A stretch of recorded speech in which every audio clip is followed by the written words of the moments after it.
Republican Congressman Brian Babin of Texas. Well, I guess the celebration is over, and now it's time to get down to brass tacks, and maybe this thing won't be as easy as seen. Of course, Paul Ryan is in, but what do you make of some of the outbursts against Rudy Giuliani and Bolton as Secretary of State? I disagree with Senator Paul. I think these gentlemen would be fine. I think they've been on the Trump team since early days. They know that this country's been going in the wrong direction for 8 solid years. Our foreign policy is shambles, and I think that Ambassador Bolton would be a fine member of that cabinet.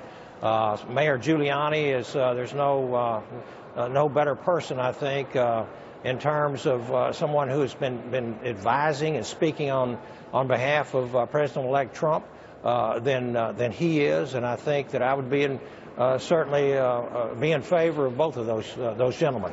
Now, of course, you also had John McCain who weighed in as well. I think one of the areas, one of the issues, of course, is that overwhelmingly, I think the public feels like perhaps Bolton is great, the perfect fit for the job, but some wonder about Donald Trump running on a sort of a non-war, non-engagement platform, because Bolton is pretty tough, particularly when it comes to Russia. Well, you know, let's just say this. I think that President-elect Trump, while he laments the fact that we went into Iraq to begin with, I believe he's no one that wants a weak foreign policy or wants to see the United States trampled upon by some bully boys and tyrannies around the world. I think that he will stand firm for not only trade but in our foreign policy. I don't think he's taken a military option off the table if that situation arises.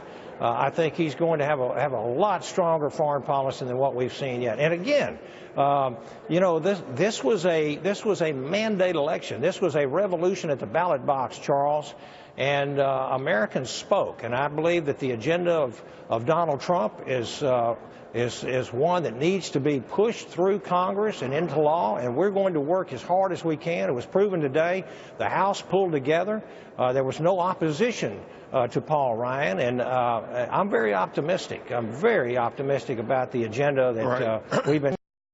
America spoke, there's no doubt about that, and you referenced several times about Donald Trump's inner circle, and of course we all know how he is with respect to loyalty, but a lot of America, the core that really went to bat for Donald Trump, think that draining the swamp, or at least some of what I'm hearing from different ways, are saying, hey, you know, bring in Paul Ryan back, Reince Priebus, maybe let's draw the line here and keep these insiders from here on out.